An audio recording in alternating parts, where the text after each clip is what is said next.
Russia. The president yesterday made that big announcement. We discuss this topic all the time. What happens next? Overnight, the BBC Foreigners published an interview with the president of the United States where the president talked, amongst other things, about Ukraine. Here is Donald Trump to the BBC on Vladimir Putin, 110. Said you were 4 times close to a deal with Putin. Yeah, I thought I had a deal 4 times.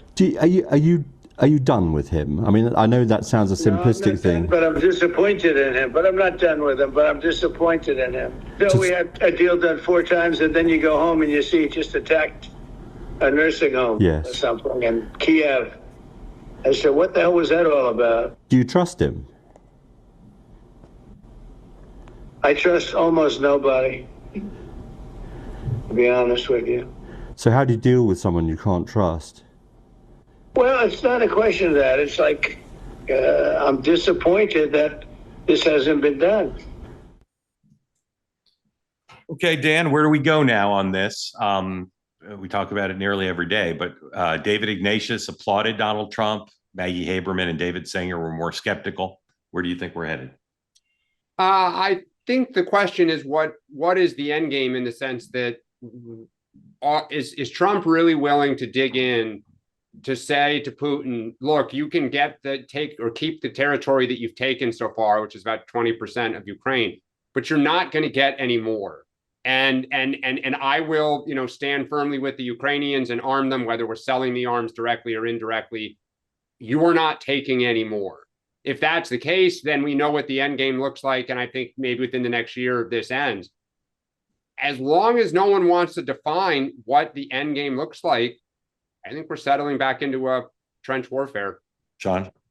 Yeah, first, I don't think it can be overstated, as was the case in Iran, how important what happened yesterday was. Donald Trump figured out a way to thread the needle once again.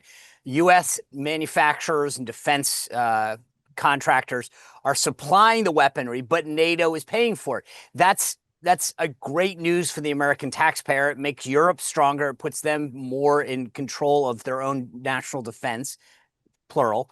And I think that's a very good thing, not just for this current situation, but for the dynamic going forward. So I know a lot of people won't spend time talking about it the same way they didn't with Iran, but Trump continues to show that there's not just these binary choices between one extreme and another. And I was really excited to see. As for where it goes, there's 2 big factors on this. One, I think that Trump, if he is given the kudos like he kind of is now, might be emboldened to say, wow, I'm really getting some plaudits for how this is going. I like this.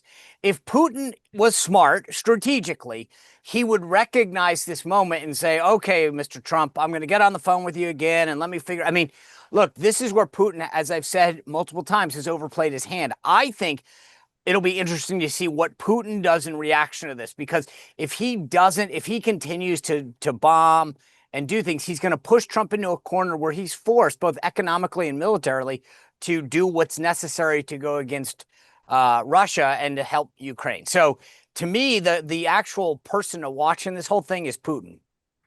Let me ask this question. A lot of the things in terms of like giving them offensive missiles that can hit Moscow, and maybe they'll use them. A lot of that, the Biden folks didn't feel they could do or should do because they didn't want to have World War III. Since we're about the future, that means hypotheticals. What if they give Zelensky long-range missiles and he hits targets in Moscow? Does that force Putin to escalate the war?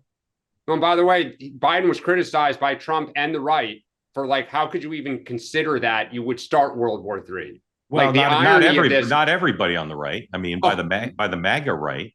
Right, but I mean, just the irony of the full circle here, or the 180. Well, all right, but let's answer my question. What does Putin do if they hit the Kremlin or somewhere else in Moscow with a long range missile? He's gonna hit Kyiv, and he's gonna. I mean, look, if the issue becomes if Russia feels threatened, like truly threatened, then like any nation, you'd put everything on the table, and that's a scary proposition.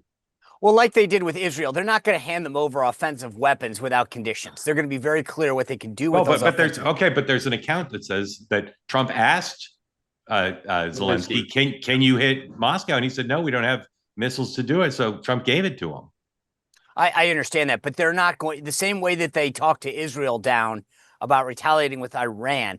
They understand that, that there's a much greater threat posed by a nuclear Russia. I understand. I'll try one more time with my hypothetical. If Moscow is hit by a Ukrainian missile, what will Putin do?